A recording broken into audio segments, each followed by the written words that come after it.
actually stepped out of doing our live streams and into a legitimate career in journalism, which I am ecstatic for.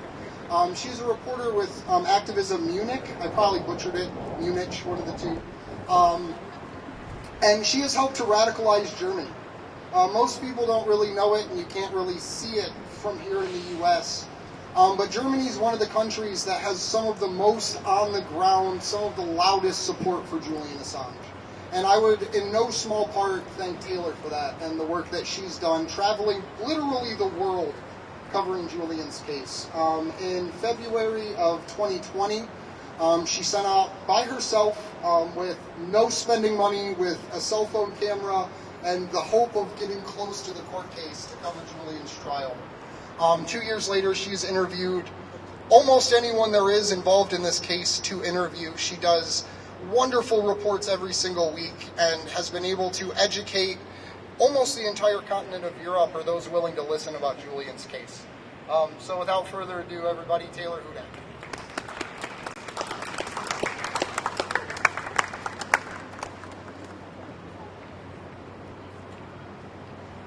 All right, Andrew, I want to thank you for that introduction, and I also want to thank the Shiptons for being here. John Shipton, it is good to see you again, and Gabriel, thank you for also being here, and a big thank you to Action for Assange for hosting this event. Woo!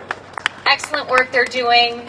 Live streams every single week for hours covering this case and speaking about the importance of this case. It's also something that obviously is very important to me, and I spent quite a bit of time covering it.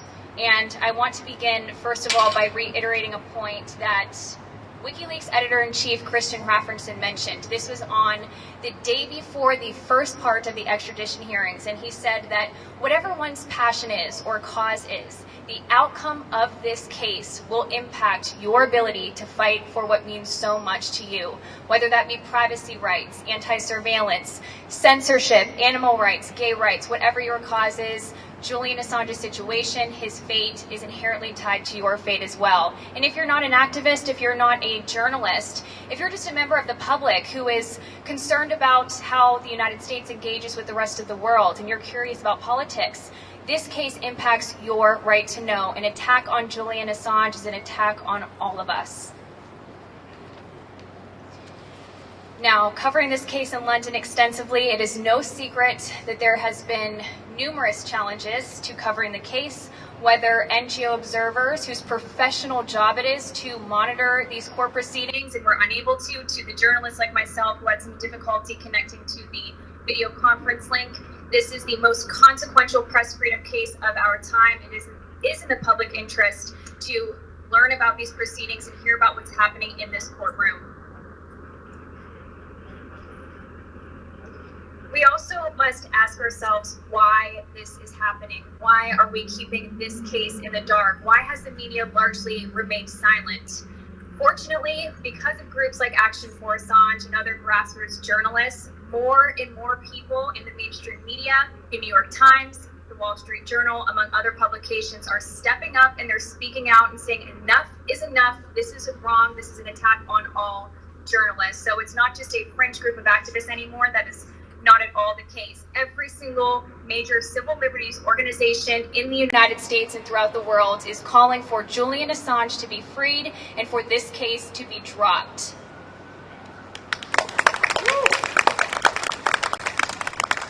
The journalism that won Julian Assange numerous awards is the same journalism that has him in a prison today. He is in one of the worst prisons, if not the worst prison in England right now. And I want to reiterate right now, especially to the Biden administration,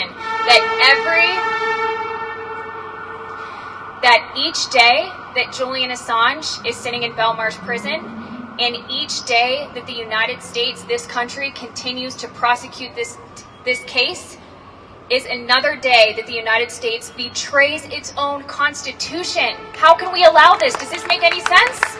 No, it doesn't, right?